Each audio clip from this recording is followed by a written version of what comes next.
Vivek, you've been to Ooty like how many times now? I don't even remember. I don't remember. I think just on the motorcycle, probably more than 20-25 times. And driving, I think another 5 or 6 times. Yeah. And solo or like group or like? I think Just out by of the yourself? 20-25 times, I think just hardly once or twice was with other people. This being one of the rides. The rest of them have all been solo. Yeah. And why do you keep coming to Ooty? What brings you to this place? What is that something like you've said 20-25 times? That's quite a lot of time for one single place to just to keep going into one place. So you see the weather, right? So it's nice and cool. In summers, it's fairly warm. You just enjoy the ride. There's enough sunlight, enough warmth, and it's cold. It's the right time in the evening to sit down and have a drink, maybe have a conversation. And I think it's a curvy road, right? Every single time you ride on these, whether it's raining, it's winter or summer, the ride itself is so beautiful, and you just get into a space of Speaking of the curvy roads, I think for me particularly, this was the very first time riding on curvy roads, up hills and hairpin bends. I mean, I've driven cars. Car is a different thing, but riding a bike, and that too in the rains, it's a different thing. So, of course, for me also it was quite challenging. But to anyone who is trying to attempt it for the first time, someone who is who knows to ride, but has never attempted the hills, it's always a mental block somewhere that this is a little scary, and it shouldn't be taken lightly also. So what would you like to kind of tell them? Like seeing you ride and having ridden with many people, not just in Ooty but across any curvy road which is steep, one recommendation would be to pack light. Yes. Not to pack too much stuff, because again, the vehicle's taking the load. It has to lug the luggage as well as the rider, and that becomes a little challenging to balance all of that. So finding your right amount of clothing you want to pack and packing light, I think really helps ride better. Absolutely. And enjoy the ride. Especially if the bikes are heavy. Yeah. But packing lightly is one of the things. Yeah, having said that, I think taking it easy, and not really riding up to get there fast, not trying to challenge yourself, but just enjoying the ride. And every curve teaches you something, right? So every single uphill, steep hill that you're climbing, every hairpin bend, just figure out how you're experiencing that. What you're doing right, what is not helping you, where you're slowing down, where you're unable to balance the bike, and try to constantly keep learning how to do that better. I think you do it 2 or 3 times, I think you become a pro, right? So that's how it works. You just keep doing it until you learn. And that would be my second suggestion. To just stay calm, just focus on the ride, just be aware of how your riding style is, what you're able to and what you're not able to do, and kind of constantly look at that one small improvement that you can bring in the next curve. And probably by the time you ride uphill, downhill a couple of times, you just figure it out. It becomes second nature to you. Interesting that you mentioned that there is a correlation of when you ride on the curves, there's a correlation with life itself. Yeah. And that's actually quite interesting, how in life also you kind of come across these challenges, which is not as curvy as that you would hope for. It could be a more difficult curveball, which you have never experienced. It could be probably a blind curve, and there might be oncoming vehicles, and that's life, right? So you never know what's around the curve. And just knowing that something could come in, am I prepared to deal with that? Am I prepared to lean in with confidence, take that curve, and if something does come at me in that curve, will I be able to handle it better? I think maybe the initial time, a few times you might not be, and you might stop, you might drop the motorcycle, you might fall. Yeah. All of that might happen, but I think all of that teaches you something. And next time it's just about improving that one extra bit and being more cautious and conscious and aware of that curve. I think that's what life is also, right? But it's interesting how the very first time when you do something, a lot of thoughts in your mind, so many things going on. And I guess somewhere partly do you believe, I think when we overthink a lot, that is kind of the cause. You could have actually pulled it off, but it's just like, when you're thinking too much about it, tend to kind of do something. So while you're saying this, I'm thinking about exactly the same thing about overthinking, right? Now, the first few times you come in or you ride in roads like these, you're doing a lot of things. You're managing the clutch, you're managing the throttle, you're looking at the brakes, you're conscious about what's around the curve, how steep the curve is or how slopey the curve is it raining? So there are a lot of things in your mind that you're trying to process.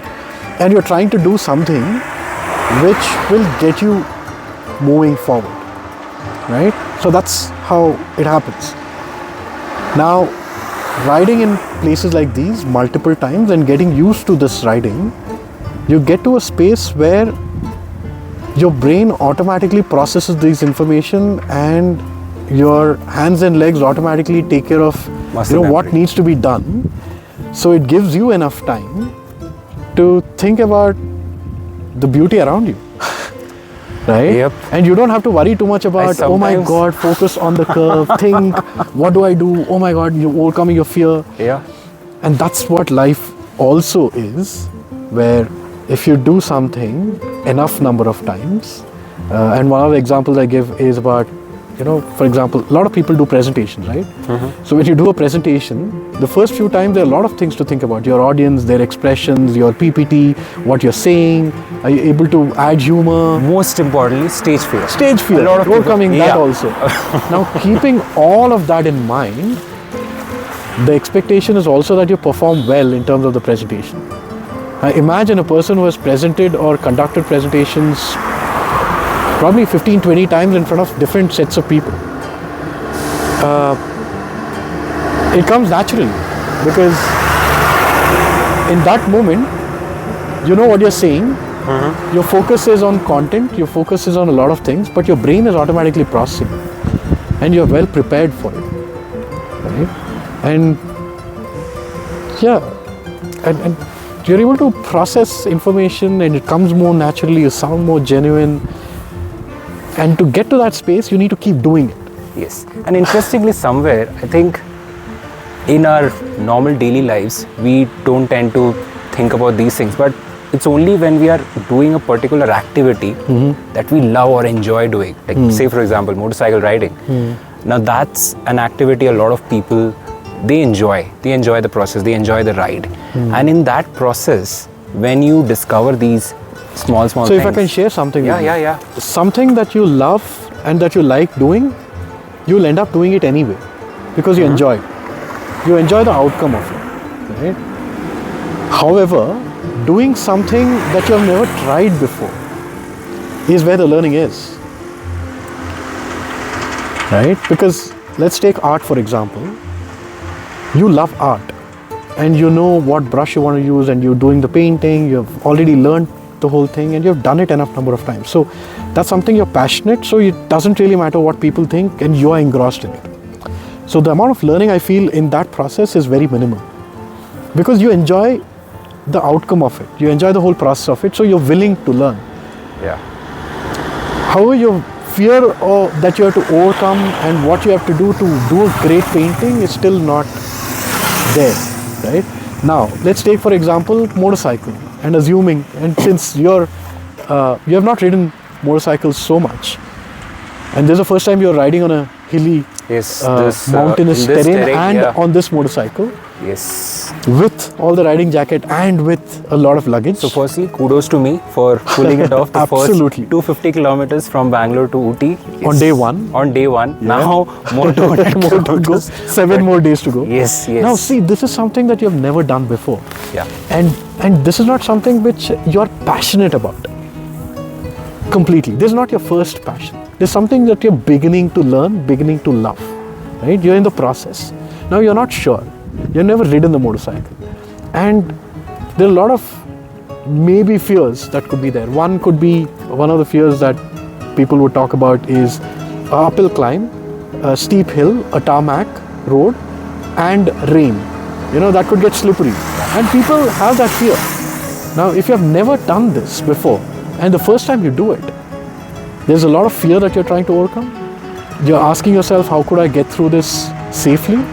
And you also learn to ride the motorcycle. You become more conscious. And that is what teaches you, right? So I would feel doing something you have never done before and trying to push yourself, challenge yourself, and really asking yourself what are those fears that you would like to overcome. And at the end of it, and this is to you, end of 7 days, after all the riding that you have done, when we reach Bangalore, your sense of accomplishment and feeling of what you have learned and experiences through these 7 days would be very different from what you could have probably learned in something that you're passionate about. Right? So I feel doing something that you have never done before and challenging yourself and realizing what your fears are, overcoming those fears, and really courage enough to just get out of it in one piece and live through those experiences. I think that's the best learning we can do. Right. Interesting. And when you mentioned that, when you're doing something for the first time, like that's where the learning curve is. Like that's where you actually learn the most. Yeah. Something you might not be maybe directly passionate about. But what about people who have been doing what is the learning scope for, say for example, for you? How do you learn? Like, do you reach a point of stagnancy? You've been doing this thing for a very long time, and where is it that you get to learn? Like, we've talked about people who are just getting started. Of course, that's like a very evident thing that there is going to be a very interesting learning curve for them, and then once they have kind of overcome that particular phase, what is the next learning phase for them? Or for people who are already in that phase or already kind of going through it, how do they then get to those learning moments or opportunities? So it's okay if you quote me for this, but nobody becomes an expert. Never. Which means in today's world, if you're talking about growth mindset, if you're talking about continuous learning, you can learn from anything, anywhere. Right? Motorcycling is just one bit, but anything you do, even the art that I spoke about, you're passionate, you've learned it, but there's a point in time you've done certain kinds of paintings which are extremely challenging and you're happy about it. The question really is, what more, what next, right? That's a question. Yes. If you really look into it, there'll be a lot of ways you can challenge yourself to do more. Like for example, even in motorcycling, I used to ride solo, and I used to go at my own pace, go wherever I want, spend a couple of days and ride back. And I am not answerable to anyone on the road, as in I'm in my own zone, I'm in my own space. However, suddenly the next step of learning would be riding with someone. I need to match your pace, or you need to match my pace, and we need to be balanced. We need to communicate a lot more. We need to help each other. That's the second level of learning. Now, the third level of learning is something goes wrong with the motorcycles and we need to deal with that. There are times when a friend of mine and I were riding from somewhere in Goa to Agumbe, right? And these are all Western Ghats. And we had bad lights on the motorcycle. And we got really late. And there was a lot of rain. All these pose a new challenge. and it was dark. And we didn't have great lights. We didn't have Google Maps back then, so we didn't know the exact route. And we'd taken an offbeat road, and there were curvy roads. And each time I take the motorcycle out, it's a different experience. It's a new experience. There's some new challenges, right? However, you can see all of that and learn from all of that only if you notice it. But if you only keep doing the same thing that you have done always, there are no new experiences. But even in the same thing that you do always, if you look for those new experiences and learn from them, I think that's what will keep enhancing your skill, your knowledge, your competence, whatever you call it. Right? But you need to look for it. It will present itself, but it's for you to embrace that learning. And no matter what you do a million times, you'll still keep learning from it. Right? And that's what I feel in a repeated, in a skill that you're constantly repeating. The skill may help you, but the experiences will teach you a lot more. So, me riding the motorcycle, it's the same flat roads, climbs. My body now, or my brain knows how to maneuver the motorcycle. But maneuvering, when I've stopped the motorcycle in a slope and trying to pull my bike straight up and balancing and then putting it into gear and moving, that's an experience. Right? And I guess now since, because like, you have been riding for quite some time, and like, you've had so many different experiences.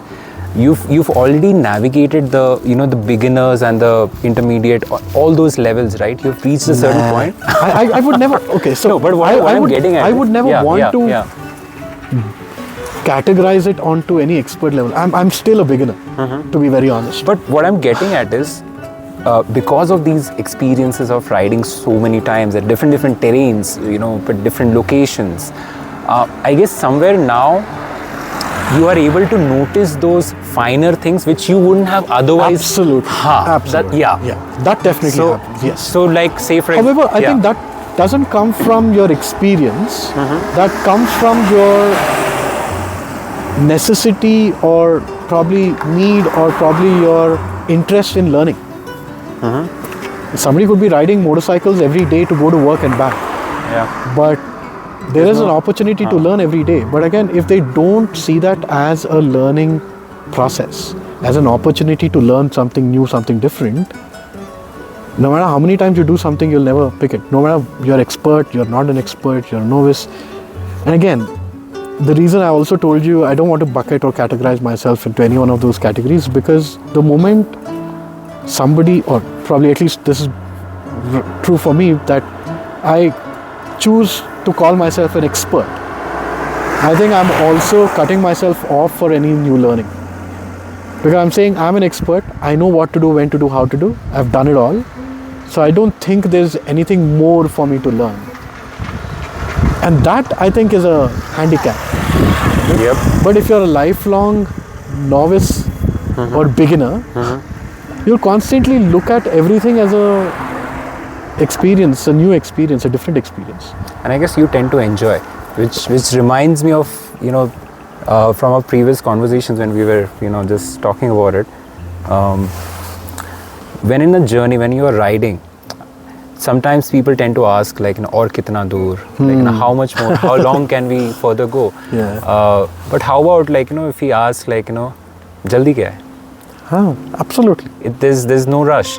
And I think that shift in the perspective, that I think comes when you have frequently, bolte na, like, practice makes perfect, kind of like that. Like, when you do a certain thing for a different number of times, and of course you need to also have the willingness to learn as well. I think you need to also get enough leaves from work. Because see, right now, not for everyone. This is what we have chosen to do, right? This is a way of life for us. And motorcycling, traveling, and this is something that we enjoy doing. However, look at somebody who is working on a daily basis and in a 9-to-5 IT job. That person will be longing to go out, but they get only that Saturday morning to Sunday night to travel. And they have decided to travel probably around 500-600 kilometers one way, and that's around 1,200 kilometers two way, or probably 600-700 kilometers over 2 days, which is a push. Yeah. But again, you need to plan those things, right? If you want to give yourself that space and enjoy. Otherwise, you're just going to a place And coming back. you're, touch base and come back. And what's the point in doing that? Because you're constantly thinking about, okay, I need to get back home, sleep at 10 o'clock because tomorrow morning 8:30 I have to be at work. Yeah. Now, the choice is, you get that one extra day and you choose, say, 300-400 kilometers, not too much. And you say, okay, these are all the places I'm passing by. And if I see something beautiful like this, I'll probably just pause, Yes. And take just, a pause, and just breathe in the fresh air and relax and have a conversation.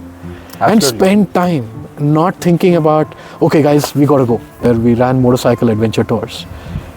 And we were riding 10 days through Spiti and then eventually reaching Leh.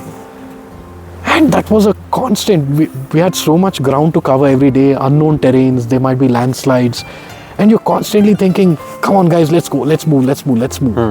And you're so much stressed and frustrated and pushing yourself that you just don't remove your shoes, pull up your pant, and just put your feet in that cold stream and sit there and get lost in your mind. And that's such a beautiful moment to be in.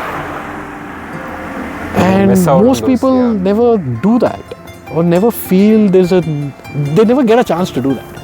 I don't even know if they experience, but if you're stressed, if you're thinking, overthinking, frustrated, even if you do that, because there are a lot of people who have posted pictures online and you've gone there, you removed your socks, your shoes, and pulled up your pant and sitting there. But it's just for the gram. But you're just saying, the water is cold. That's the only sensation you have. You know, think about saying, wow, this is such a beautiful, serene place.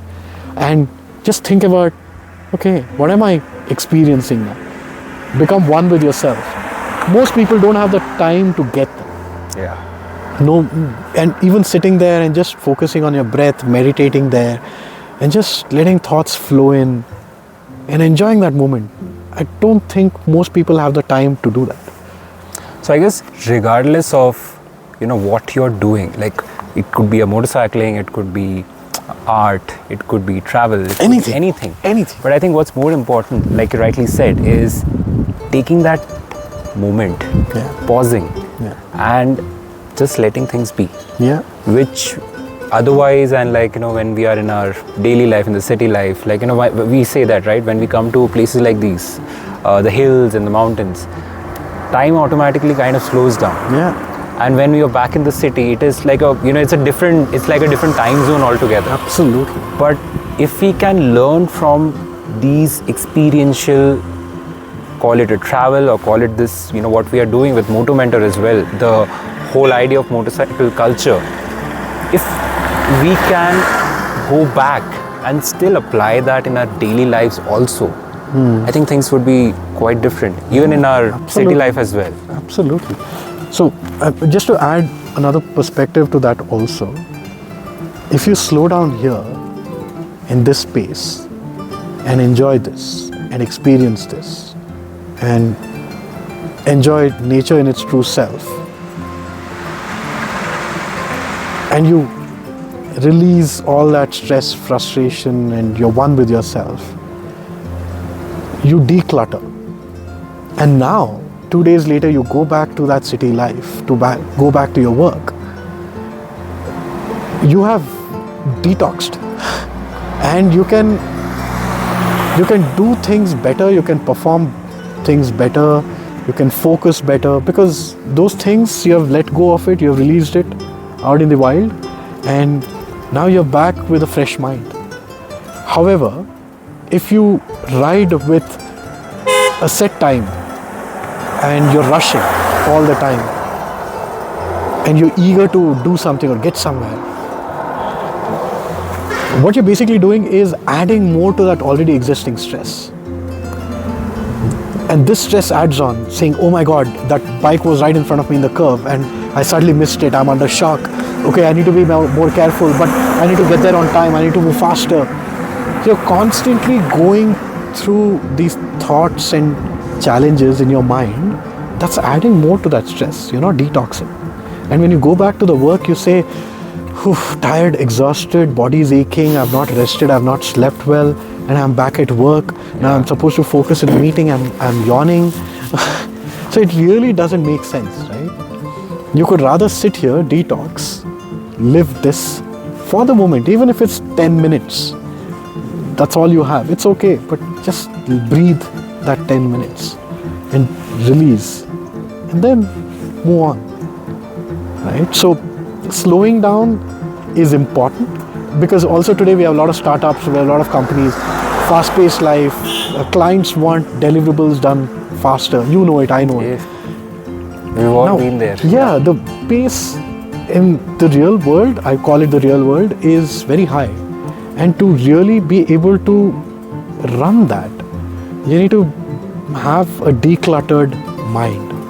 And that's where these experiences, these conversations really help you have different thoughts, different perspectives, share thoughts, learn something from each other. And I think release, and then have fun, go back, and then start focusing on something that you need to. Right? There's always this compartmentalization you do. You know, when you're here, you enjoy this space, you enjoy this moment, you enjoy this nature.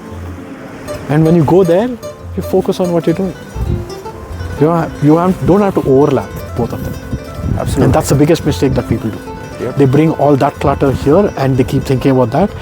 Then they take all of this and they keep thinking, oh my God, I didn't enjoy the experience of being there. Right? And what's the point? Absolutely. And interestingly, there's so much correlation of motorcycling with life. Like, you know, even in the, the things that you just said with the pace, matching the pace, you need to know where you have to kind of speed, take the full throttle, you need to know where you need to slow down. All of those things are so much synonymous with motorcycling and life. Absolutely. And it's only possible, I guess, when you take that pause, take that moment of pause, that's when you start noticing these, correlations or these interesting things, and you can actually work on yourself. And as I said yesterday, right, it's a motorcycle is like a metaphor for life. However, having said that, I think the interesting thing about life itself or motorcycling is, like, take your motorcycle out, don't buy it, keep it at home and go for a weekend ride to have breakfast. But really take it out there, go outside, experience life, ride solo, ride with people, connect with people, network, whenever you get a chance.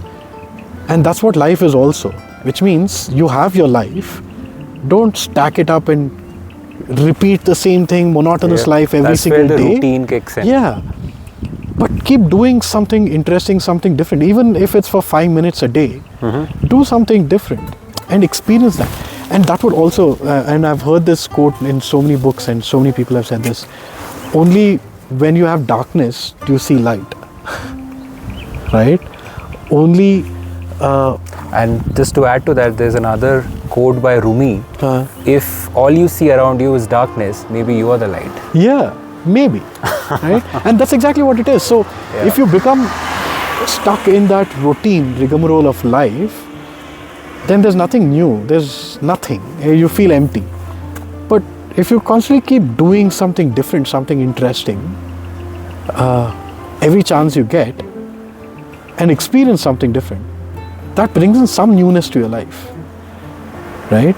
And that's what motorcycling is. So if I'm using the motorcycle every day to go to work and come back, or weekends to have breakfast and come back, it is restricted to that. Yeah, I don't learn, I don't experience anything new, I don't see anything new. But taking my motorcycle, going long distance, doing something I've not done before, riding solo. I rode 11 days, almost around 2,000 kilometers down south of India, solo. And it was amazing. Different terrains, different landscapes, different people, different experiences. It was beautiful. I came back saying, wow, that was interesting. I did something, right? That's what you need to do. So you have life, and life is like motorcycle, so similar, like a metaphor. So use life like you use the motorcycle. Use life in new areas, new spaces. Challenge yourself. Put yourself out there. Don't limit yourself. The more you put it in the garage like a motorcycle and hide it away from everybody's eyes, you have a motorcycle, but you're not using it. You're not using it to its true potential. You are not experiencing what you actually got it for. Similarly, the life that you have got, use it for something meaningful. Go out there, do something different, experience things, good, bad. You might have a fall on the motorcycle, so you have a bad experience in life too. But does not mean you disconnect and hide yourself somewhere, but go out there. You don't have to always go through an adventure, but try something different. Just go out there. Yeah, just go out there. Don't hide from light. You're not a vampire. So, yeah, so that's what I feel, and that's what motorcycle is for me. And I think I mentioned that in the morning also, right? So, motorcycling was a passion, but no more is a passion for me. It's a way of life. And I see motorcycling as to teach me. It's my teacher, right? So it's teaching me to learn, and learning how to love better, learning how to live, learning how to learn, learning how to lead, you know. So it's there's a lot of like learning. like you said, it's a way of life. Yeah. And that's a motorcycle culture. I'm sure there are different cultures, just like in real life, but motorcycle culture, it's all what we define it as, and not affecting the environment around us, but experiencing the world around us with or without people. I think that's the experience, and that's the experience of life too. So you have a lot of people, you enjoy with them, you go out to parties, great. There are times when you want your own me time. You sip a cup of coffee, read a book, sit at the ledge, watch the rain, have your own space, listen to some beautiful music, and you can do that too. But even some people who prefer to do nothing also, even that absolutely. Also is but you shouldn't do nothing. In all sometimes. of these things, I think the common thing is to just experience. Even by doing nothing also, that's also sort of an experience. The nothingness also. Yeah. But it's always that experience, like, you know, when you take that particular decision to do it, and just getting out there and actually living it. I think even if that you're doing. And when we are talking about this, right? So there are a lot of times people get cold feet. People are concerned, worried about what would happen. There's always those things out there, just like life. You might be riding, there might be a landslide, you might be stuck in a place for probably the next 3 hours till they clear the road. But that's normal, that's natural. In life too, there can be landslides, some major events happening. You have to take a pause, let it clear out, and just move forward. So that's as simple as that. That's what it is. And for me, that's what I learned from motorcycle. I'm sure there are a lot of people who learn it from drumming. There's some people who learn it from driving. Each to each their own. But this is what I would want people to experience, because this is where I think I can bring in meaning. And that's why MotoMentor. Yes. And now that you mentioned MotoMentor, I think we'll end out, before we end out, and I think if you can just summarize, what is MotoMentor? MotoMentor, the name kind of gives some ideas, but we would like to hear it from you. What was the first thing that you thought? What was the first thing that I thought? When you heard MotoMentor? Okay, so when I came across MotoMentor, I think one of the very first thing that came to my mind is you ride along with a mentor. That was like MotoMentor, like just the keywords, the word association in the mind. Like you ride along with them, and the mentor is not just helping people, like, you know, who are just getting started with bike riding, but also people who have been doing that as well. So it's for everyone. It's for different people, the different kind of, you know, and mentorship in terms of, say, for example, areas in your life where you are kind of stuck. No, maybe that's not the first thing you thought about, because a lot of times I've heard people say MotoMentor is a coaching or training company where they teach you how to ride motorcycles. I guess maybe just the choice of word made me think like that, but the word mentor is much more. Fair. So, like, you know, when you hear a mentor is more like, you know, they observe you on a certain level, and they tell you, okay, certain things, but they don't directly get involved in the things that you're doing. It's so kind mentoring of from is about that. Mentoring is about they get involved in doing that. At the same time, there's also their experience that they shared with you. So that's basically, mentoring is all about that. What does mentoring mean? Mentoring is, I've done that and I'm going to now share that with you, share that knowledge, share that experience, share that skill set and help you improve. That's what mentoring is all about. Coaching is where I don't get involved. I just ask questions and lead you through your path, but I don't get involved personally in it. So in mentoring, I am invested, I wouldn't say equally, but a lot more in your development. But also, I can only mentor people in a space or in an area that I have experienced and lived through and achieved some success, if not more. And that's where MotoMentor came in from.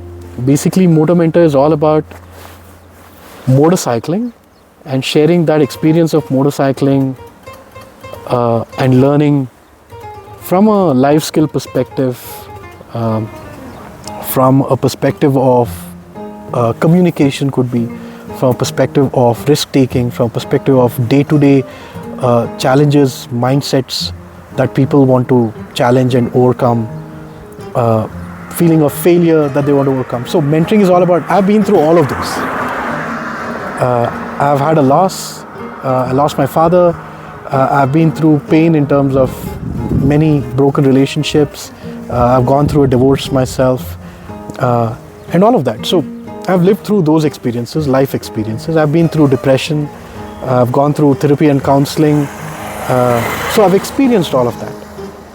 And I've experienced challenges with motorcycling also. So I want to bring in both of these and share that with anyone who wants to travel with me on a motorcycle and talk about life, talk about where they are, talk about my perspective and exchange notes. It's not about teaching them and helping them develop, but it's more about exchanging notes. I'm sure they will teach me and I'll teach them. And even making a slight transformation or helping the person transform, even moving a millimeter in that way, in that direction, I think is what MotoMentor is. And the more we ride together, the more we engage, the more we talk, I think everybody develops, everybody learns, right? So that's MotoMentor. Well said. To motorcycle culture, to riding, MotoMentor. MotoMentor. Awesome.